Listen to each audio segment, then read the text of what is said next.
महोदय, मैं अपने बोलने से पहले अपने दल के नेताओं को धन्यवाद देना चाहता हूं, आभार प्रकट करता हूं कि उन्होंने ये सामान्य चर्चा में, बजट के सामान्य चर्चा में मुझे बोलने का प्रथम अवसर दिया है। सहज से ही मैं गांव का किसान हूं, गांव में पैदा लिया, गांव में पला, गांव में बढ़ा। किसी तरह से राजनीति के धारा में चलते चलते यहाँ तक मैं पहुँच गया। लेकिन जब कभी मैं खड़ा होता हूँ तो मेरी नज़र वहीं रहती है। चौधरी चरण सिंह जब भारत के प्रधानमंत्री बने तब भी उन्होंने मुझे एक बार कहा था कि हुकुमचंद, भारत का प्रधानमंत्री हूं, लेकिन दिन में एक बार मेरी नज़र अपने गांव में चली जाती है। वही कच्ची दीवार, फूस का छप्पर, वही कच्चा कुआं, वही गाय, वही भैंस, वही बकरी, वही ज्वार, वही बाजरा।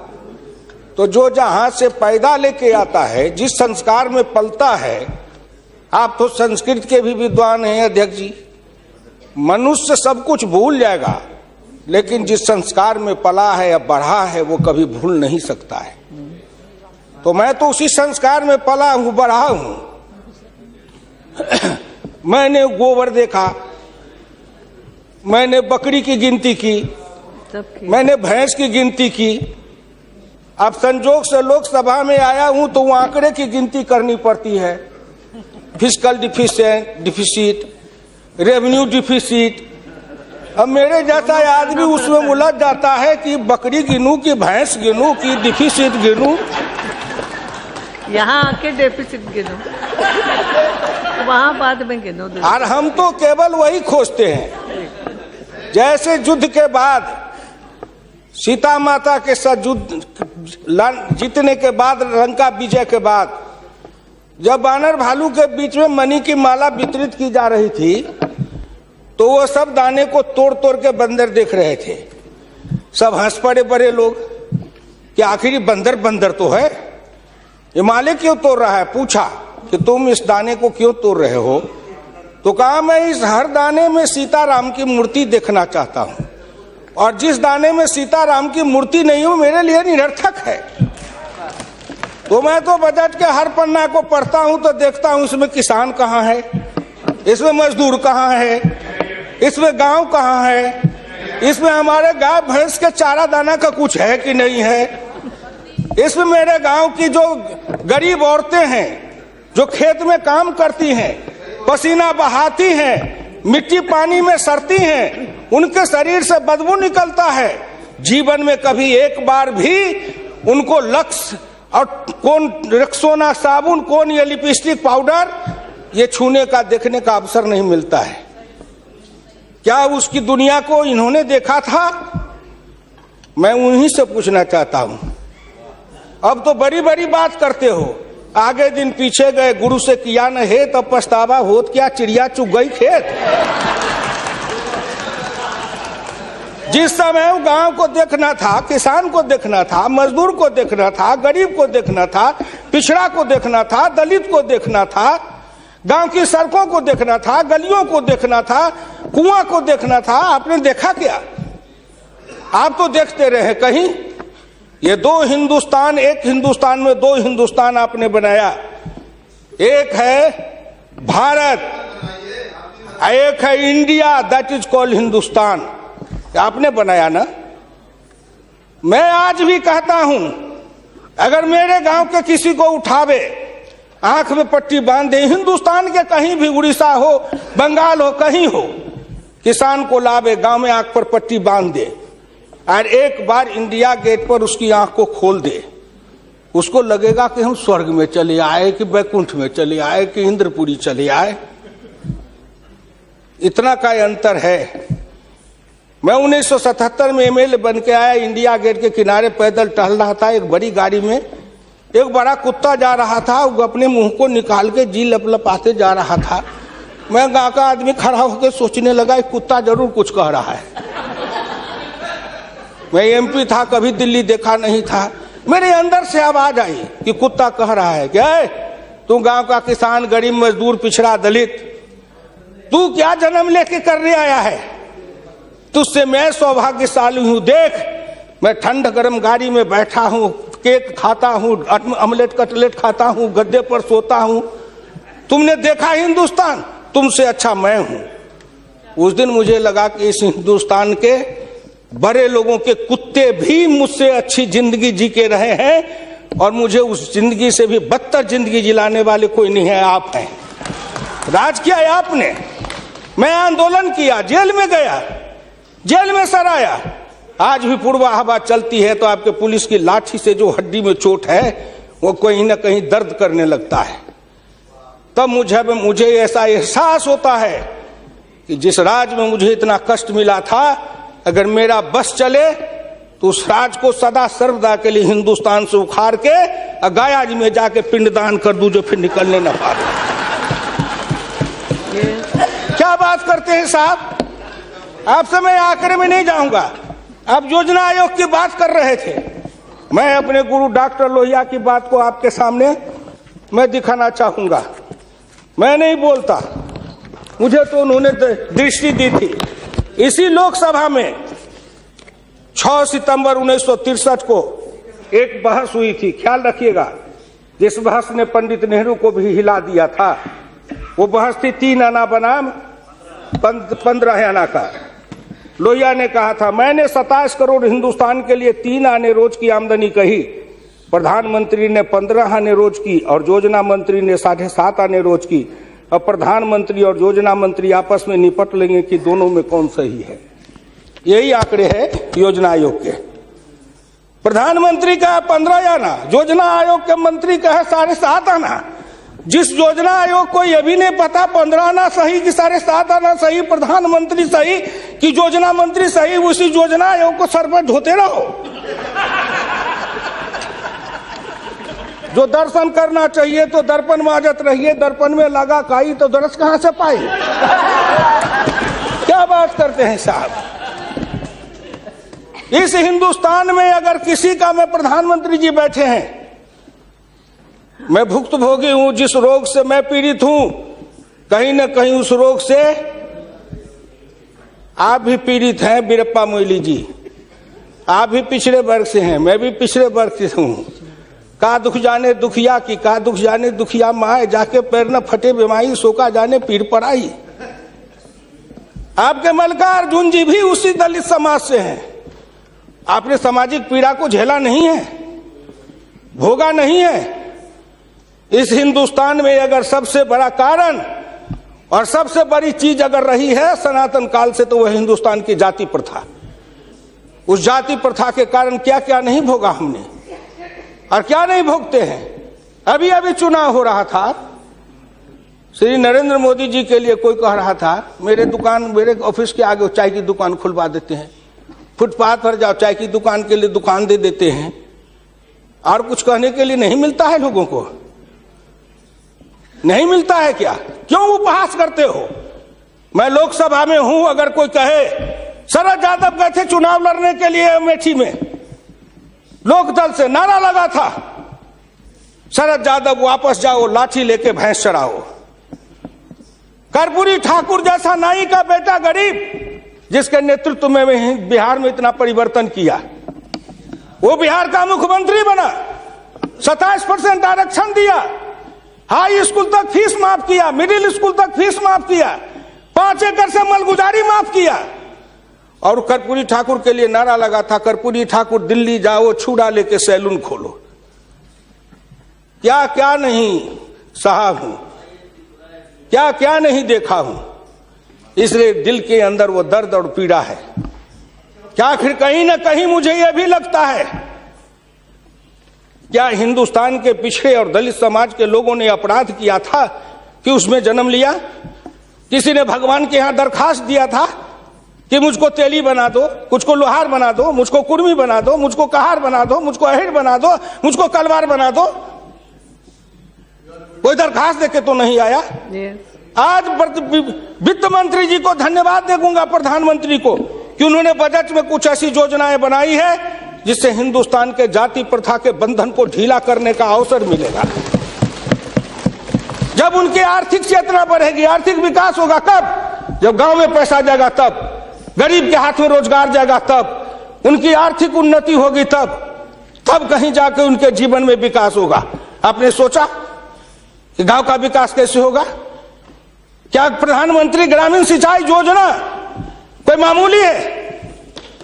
खर्च पर पाबंदी लगाते हुए डॉक्टर लोहिया ने इसी लोकसभा में बहस करते हुए पंडित नेहरू से कहा था, मैं कुछ नहीं चाहता, एक काम कर दो, सारे लोगों के, बड़े लोगों के खर्च पर सीमा लगा दो, आय पर, आमदनी पर नहीं, खर्च पर सीमा लगाओ, इससे अधिक खर्च नहीं करेगा, और उससे जो पैसा बने उसके एक सिंचाई योजना बनाओ और 20 साल का बॉन्ड बनाओ। मैं कुछ नहीं कहता, केवल हिंदुस्तान के हर खेत में पानी पहुंचा दो, हिंदुस्तान की तरक्की हो जाएगी।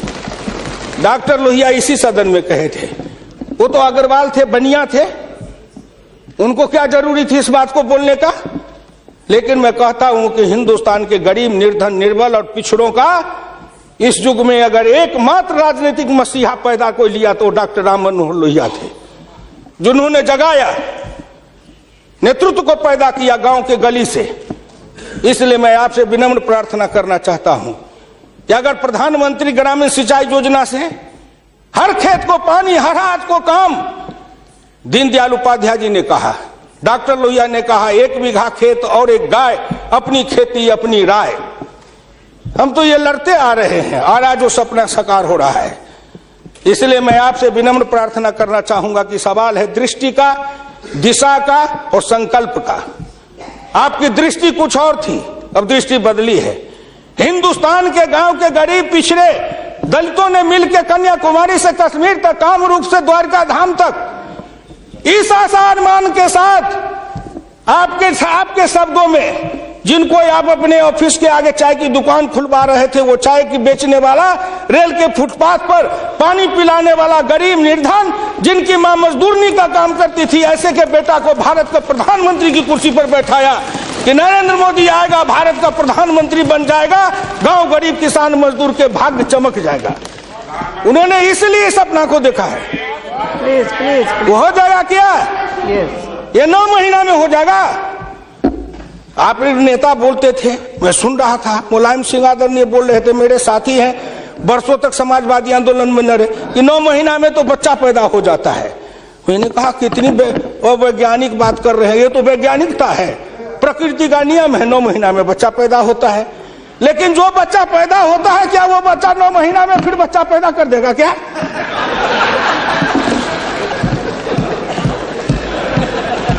कितनी आप वैज्ञानिक बात बोल रहे हो? इस सरकार का 9 महीना हुआ, 10 महीना हुआ, सरकार पैदा हुई, अब क्या सोचते हो?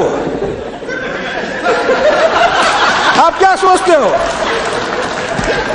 इसलिए आपसे मेरी विनम्र प्रार्थना है कि संभलो, अभी भी आप संभलिए, प्लीज अभी आप संभालिए। आप बजट को क्या समझते हो? आप अस्थिर रहिए। मैं वीरप्पा मोइली साहब नहीं हूं। वीरप्पा मोइली साहब आंकड़े बता रहे थे, मैं उन आंकड़ों का जवाब दे रहा हूं कि आपने इतने दिन ये आंकड़े अब हमको पढ़ा रहे हैं। आपने क्या आंकड़े पढ़े थे? आपने आंकड़े पढ़े? 1951 में किसान थे 71.9%, 211 आपका राज, घट के हो गए 45.10 पॉइंट, 26.08 पॉइंट किसान गायब हो गए। कहां गायब हो गए? कहीं नहीं गायब हुए। खेतिहर मजदूर थे 28.1 पॉइंट, और वो घट करके हो गए 17.5, वो बढ़ गए 26.08। अध्यक्ष महोदय, जितना किसान गमा उतना खेतिहर मजदूर बनाया। ये आंकड़े नहीं है क्या? ये सच है कि नहीं? तो आप बजट बनाते रहो। बड़े बड़े अर्थशास्त्री आए, एक विद्वान आए अर्थशास्त्र के, कहां से? वो हार्वर्ड वाले। हमको कहा हार्वर्ड, हमने कहा इस देश को कर देगा हार्वर्ड। कि हर्बट वाला हर्बर करेगा। हिंदुस्तानी अर्थशास्त्री चाहिए अरुण जेटली के जैसे। और ये कहां गए बोलिए? अगर ये चौधरी चरण सिंह हिंदुस्तान के जितने कृषि ग्रामीण अर्थशास्त्री हुए, जेसी कुमारप्पा से लेकर चौधरी चरण सिंह तक, सबने एक ही बात कहा, खेती पर से जो जो भार घटेगा त्यों तो गांव की उन्नति होगी, किसान खुशहाल होगा। खेती पर से भार को कम करो। आपने कम किया, लेकिन हमको बनाया क्या? ऑफिसर बनाते, नौकरी देते, उद्योग लगाते, हाथ में काम देते, साइकिल देते, मोटरसाइकिल पर चढ़वाते, तब न समझते। हम किसान थे, हमको मजदूर बना दिया, झुग्गी झोपड़ी में डाल दिया, गंदी जिंदगी, कीड़े की जिंदगी जीने के लिए हमको रख दिया। जो गांव में बसने वाले थे वो 82.7 थे और घट के हो गए 68.08। 14% गांव के लोग गायब हो गए। कहां गायब हो गए? गायब होके कहां गए? आपके यहाँ दिल्ली में फुटपाथ पर सोते हैं, पेड़ के नीचे सोते हैं, पेड़ के नीचे जन्मते हैं, बलते हैं, बढ़ते हैं, पेड़ के नीचे शादी करते हैं, हनीमून मनाते हैं, वहीं फिर बच्चा पैदा करते हैं, फिर पेड़ के नीचे ही अपना परिवार बसाते हैं। हमारे बच्चे को लाया, हाथ में रिक्शा थमाया, ठेला थमाया, फुटपाथ पर काम करवाया, गरीबी से मजदूर किया, कुत्ते के जैसे जिंदगी जीने के हमको मजबूर कर दिया। और ऊपर से आप बताते हैं कि हम अब तुम्हारे लिए क्या दे दिया? फूड सिक्योरिटी दे दिया। फूड सिक्योरिटी, दाना उपजावे, धान उपजावे हम, गेहूं उपजावे हम, अनाज उपजावे हम, मेहनत करे हम, हमको बस समझते हैं आप भिखमंगा। फूड सिक्योरिटी, हर आदमी पर 1 किलो चावल और 3 किलो गेहूं देंगे। आप बड़े बड़े बड़े बजट वाले अर्थशास्त्री वाले हैं, महीना में 1 किलो चावल खा के रहो, एक आदमी 3 किलो गेहूं खा के रहो। ये गरीबी का उपहास है, हमारी निर्धनता और गरीबी का उपहास है। आओ आओ, 1 किलो चावल देते हैं, 1 महीना में खाओ। महीना में 26 रुपया, जिसकी रोज की आमदनी आप कहते हो गरीबी रेखा के नीचे है, और चावल गेहूं बांटेंगे 70% को। क्या आंकड़ा है आपका? यही बजट बनाते थे ना, मैं उसी को कहता हूं, यही आपका आंकड़ा। गरीबी, चावल गेहूं खाए 70-80%, हमको कहो गरीबी की रेखा के नीचे है 26%। कबीरा बाँचे आखिन लेखा, पंडित बाँचे पोथिन लेखा। हम तो आंख से जो देखते हैं वो बोल रहे हैं। आपने क्या किया? हम कम किए, कहते हैं किसान किसान किसान किसान विरोधी है। हिंदुस्तान में 90-91 में 185.2 मिलियन हेक्टेयर खेती की जमीन थी, और आपके राज में 2011-12 में 182 मिलियन हेक्टेयर हो गई। ये जमीन कहां गई? हम खा गए? हमारे गांव के लोग खा गए? कौन खा गए?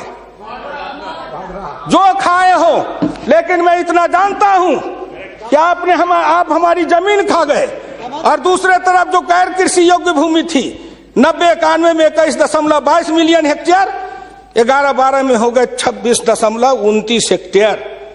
गैर कृषि योग्य भूमि बढ़ी है, कृषि योग्य भूमि का ह्रास हुआ। उल्टे बात, कहीं पर निगाहें, कहीं पर निशाना। न कुछ मिले तो कुछ कहिए, न कुछ मिले तो विरोधी में गए तो कुछ न कुछ तो कहना है ना, नहीं तो दुनिया कैसे देखेगी कि विरोधी का काम कर रहे हैं।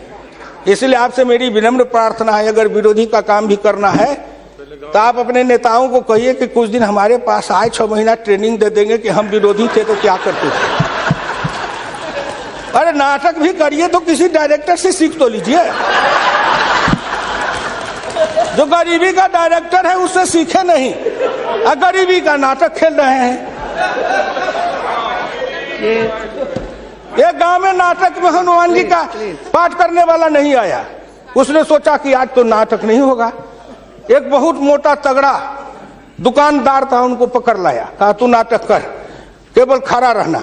और जब वो खड़ा होकर पाठ करने लगा तो रावण ने डांट के कहा कि कहाँ गए, लाओ तेल घी लाओ, इसके पूंछ में आग लगाओ। उसको हुआ कि अब तो जल के मरेंगे। तो कहा हजूर हम तो हनुमान जी नहीं है, हम तो बनिया है, अपनी दुकान चला रहे थे। वैसे ही आप नाटक करिएगा। इसलिए आपसे मेरी विनम्र प्रार्थना है, आपसे मेरी विनम्र प्रार्थना है कि इसको देखें। दिशा, जब तक आपके पास में दृष्टि नहीं बनेगी, आपकी दिशा नहीं ठीक थी, आपकी दृष्टि नहीं ठीक थी, तो आप संकल्प क्या कर रहे थे? चलता है सब, आप कहे कि हम भी चले, आपका बजट चला, आपकी अर्थनीति चली, आर्थिक विषमता, सामाजिक विषमता, राजनीतिक विषमता, प्रशासनिक विषमता। क्या मैं पूछता हूं कि आपके किसी बजट से इन विषमताओं को अंत करने के लिए कोई काम किया? नहीं किया। इसलिए हमारे गुरु डॉक्टर लोहिया कहते थे कि हिंदुस्तान में जब तक जाति प्रथा है और जब तक इस जाति प्रथा का रोग रहेगा, तब तक हिंदुस्तान का कल्याण नहीं होगा। भ्रष्टाचार के पीछे भी जाति प्रथा है। कोई माननीय प्रधानमंत्री बैठे हैं, हिंदुस्तान के अंदर किसी को अगर चाहेंगे कुछ कर दे, प्रधानमंत्री रहते हुए क्या है जो कर देंगे? जिस जात का सरकारी नौकर होता है, मैं भी इतने दिन तक 54 वर्ष रह के देखा, मंत्री रह के देखा, जिस जात का सरकारी नौकर, उसके ऊपर कलम उठाइए तो उसके जात का न जाने कहां से कहां सभी जगह से लोग आ जाते हैं उसको बचाने के लिए। जात पर हमला, अगर किसी बेईमान पर हमला है तो जात पर हमला, किसी भ्रष्टाचारी पर हमला है तो माना जाता है जात पर हमला है। इस जात को तोड़ने के लिए सबसे बड़ा कदम उठाना पड़ेगा। मैं वित्त मंत्री जी को धन्यवाद देता हूं, प्रधानमंत्री जी को, कि कुछ योजनाएं ऐसी आई हैं, लेकिन मैं एक प्रार्थना करूंगा। हमको कहते हैं कि आरक्षण की बात मैं कहता हूं शुरू दिन से, सदन सहमत हो और आप भी सहमत हो तो प्रधानमंत्री जी से कहूं कि तुरंत लागू करिए। लेकिन इसमें सहमति का सवाल है, राष्ट्रीय सहमति, सदन की सहमति, आपकी सहमति। सब आरक्षण मेरा खत्म कर दीजिए, लेकिन एक कर दीजिए, सरकारी नौकरी और सरकारी सेवा, इन दोनों के लिए अंतर जातीय विवाह को अनिवार्य करिए। न रहेगी जाति, न रहेगा बांस, न बजेगी बांसुरी। जातियां टूटेगी, अंतर जातीयता के कारण हिंदुस्तान में एक जाति बनेगी, वह जाति बनेगी भारतीय, वह जाति बनेगी मानव जाति। इन जातियों के रेखा को तोड़िए। इसके लिए अगर कर सकते हैं तो आप सहमत है तो बोलिए। आप कहते हैं गरीब और अमीर मिटा देंगे, लेकिन न्यूनतम और अधिकतम की रेखा तय कर दे, यह सरकार करना चाहे, नरेंद्र मोदी जी चुटकी में कर देंगे, क्योंकि इनका क्या बिगड़ेगा? इनका कुछ नहीं बिगड़ेगा। नरेंद्र मोदी जी अगर न्यूनतम और अधिकतम की रेखा तय करेंगे तो इनका कुछ जाएगा, न परिवार का जाएगा, न बाल बच्चे का जाएगा, किसी का कुछ नहीं बिगड़ने वाला है। लेकिन चिल्लाने लगेंगे तो हम 100 से कम, न 1000 से ज्यादा। समाजवाद का यही तकाजा, बड़े समाजवाद की बात करते हैं। मैं ज्यादा समय नहीं लूंगा, मैं इनको समाजवाद की बात अपने गुरु डॉक्टर लोहिया की पढ़ के सुना दूंगा। और हमारे कुछ समाजवादी हैं, अब वो तथाकथित समाजवादी हो गए हैं। समाजवादी तो रहे नहीं, लेकिन तथाकथित हैं। आप मुझको कह देंगे कि आप भाजपा में चले गए, मैं भाजपा में क्यों आऊं? आपके ऐसे दल बने, इस दल के टुकड़े 1000 हुए, कोई यहाँ गिरे, कोई वहां गिरे।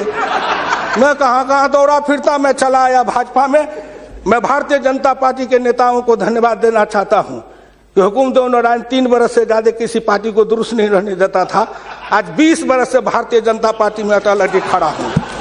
इस पार्टी में जब तक कोई ताकत नहीं है, अडवाणी जी में, अटल जी में, नरेंद्र मोदी जी में, इन सब लोगों में जब कोई गुण नहीं है, तो मेरे जैसे उदंड आदमी को 20 वर्ष तक अपने पिंजरे में रख लिया, कोई साधारण योग्यता है? इस बात को समझो। मैं आखिरी में कहूंगा, अध्यक्ष महोदय, समाजवाद हर किसी से अन्य सिद्धांत की तरह एक होता है थोक, एक होता है फुटकर, एक होता है सगुण, एक होता है निर्गुण, एक होता है सिद्धांत, एक होता है कार्यक्रम। समाजवाद से एक सीढ़ी नीचे उतरो, उस सीढ़ी का नाम है बराबरी। उस बराबरी से एक सीढ़ी नीचे उतरो। गौर करिएगा कौन कौन बराबरी? आर्थिक बराबरी, सामाजिक बराबरी, राजकीय बराबरी, धार्मिक बराबरी।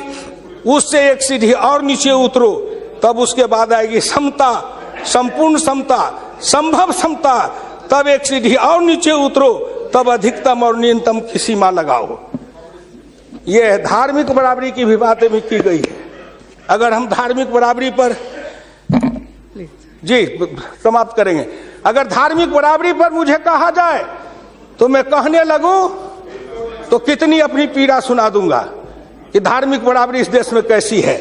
उसके संबंध में मैं ज्यादा समय नहीं लेकर के केवल आपके सामने मैं सुना देना चाहूंगा। समन्वय दो तरह का होता है, एक दास का समन्वय, एक स्वामी का समन्वय। मैं नहीं कहता, महान समाजवादी अर्थशास्त्री डॉक्टर लोहिया ने इसी सदन में 26 मार्च 66 को कहा था। गौर से शब्दों को सुनिए। समन्वय दो तरह का होता है, एक दास का समन्वय, एक स्वामी का समन्वय। पिछले 1000 बरस के इतिहास से हिंदुस्तान ने स्वामी का समन्वय नहीं सीखा, वह एक दास का समन्वय रहा है। मैं तो श्री नरेंद्र मोदी जी सरकार से कहूंगा कि 1000 साल से भारत दास भाव से सांस्कृतिक समन्वय में रहा है। अगर वो स्वामी भाव का समन्वय में भारत आना चाहता है तो क्या अपराध है। इसलिए उन्होंने कहा इस समन्वय में खाली परदेशियों को ही दोष नहीं देता, उनके सबब से जितने भी इतिहासकार हैं वे सभी जहर में बिल्कुल घुल जाते हैं। आज भारत के 2 इतिहास के स्कूल हैं, एक डॉक्टर ताराचंद, एक डॉक्टर मजुमदार, एक और है जो दोनों के दोनों इसी समन्वय धारा के हैं, विविधता धारा के हैं। भारत क्या है उसको भूलकर भारत के जो विभिन्न अंग है उनकी तरफ निगाह चली जाती है। क्या बात करते हैं साहब। तो इससे मेरी विनम्र प्रार्थना है सदन से, अध्यक्ष महोदय, मैं हाथ जोड़ के प्रार्थना करता हूं सदन से भी, और इस लोकसभा के चैनल को हिंदुस्तान के करोड़ों लोग देख रहे हैं।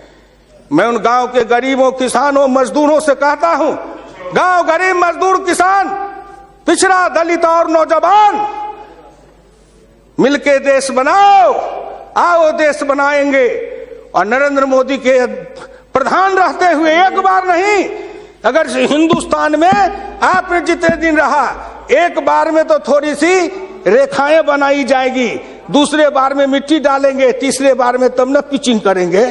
तो हमको भी आपको इतना समय दिया, तो मैं गांव गरीब, किसान, मजदूर, पिछड़े, दलित, इन सब से हाथ जोड़ के प्रार्थना नौजवानों से करना चाहता हूं, आओ कदम में कदम मिलाओ, मिलके हिंदुस्तान को बनाओ, सफर समता लाएंगे, आर्थिक समता, सामाजिक समता, राजनीतिक समता। अगर इन्होंने मुझको 12 रुपया महीना पर जीवन बीमा कर दिया तो बड़े लोगों का कलेजा फटने लगा कि 12 रुपया में सबको जीवन बीमा कर रहे हैं। खेत में काम करेंगे, बीमार पड़ेंगे, मरेंगे, तो हम जिम 1 रुपया, हाँ 12 रुपया साल, 12 रुपया साल, 1 रुपया महीना। तंबाकू का गुटखा भी खाते हैं तो 3 रुपया में मिलता है, उससे भी सस्ता जीवन बीमा इस सरकार ने दे दिया गरीबों को। करेजा तो इसलिए फट रहा है, करेजा में दर्द इसलिए है, इन्होंने जो और योजनाएं चलाई, गाय के पशुपालन के लिए, गाय के उत्थान के लिए योजना, इत्यादि इत्यादि कई योजनाएं हैं, क्या गिनाऊं। हरि अनंत हरि कथन अनंत। मुद्रा बैंक बनाए, उसमें छोटे इकाई वाले को कर्जा देंगे, छोटी इकाई, वो छोटी इकाई का जो गांव वाला कर्जा खाएगा उसको किसको देंगे ये। इसलिए आपसे मेरी विनम्र प्रार्थना है कि 1 सेकंड में, 1 मिनट में इस बात को कह के खत्म करूंगा। राष्ट्रीय नमूना सर्वे के मुताबिक देश में 5.70 करोड़ उद्यमी हैं, इनमें 11 लाख करोड़ रुपए की पूंजी लगी हुई है, इनसे 12 करोड़ लोगों को रोजगार मिल रहा है। लेकिन इस क्षेत्र के उद्यमियों को पूंजी में कर्ज का हिस्सा केवल 4% है, जबकि अनुमान के अनुसार बीते 22 वर्षों में बड़े उद्योग में 50 से 60 लाख करोड़ रुपए की पूंजी लगी हुई है, इनसे मात्र 22 लाख लोगों को रोजगार उपलब्ध है। ये छोटे उद्योग, फरहई को, लोहार को, कुम्हार को, हजाम को, ये जो छोटे छोटे, ये जाति छूटेगी इससे। जाति आधारित हिंदुस्तान में पेशा है और पेशा के आधार पर जाति बनाया गया। अब इन रोजगार के जरिए उनके हाथ को काम देंगे, उन छोटे उद्यमियों को रोजगार देंगे। इनके कलेजा में दर्द हो रहा है कि नरेंद्र मोदी आया है, मुद्रा बैंक बनाएगा, गांव के गरीबों के हाथ में रोजगार जाएगा। ये गरीब बनेंगे पहलवान, गरीब बनेंगे विद्वान, गरीब बनेंगे बुद्धिमान, गरीब के हाथ में दम ताकत आएगी तो आपके आगे शरणम गच्छामी नहीं होंगे, न फूड सिक्योरिटी खाएंगे, न मनरेगा खाएंगे। हम अपने पसीना और पुरुषार्थ से, अपनी कमाई से इस देश को बनाएंगे। हम आपके भिखमंगा बन के जिए हैं, अब हम स्वाभिमान के साथ जिंदा रहना चाहते हैं। इसलिए मैं भारत के प्रधानमंत्री और वित्त मंत्री को धन्यवाद देता हूं। बहुत बहुत धन्यवाद।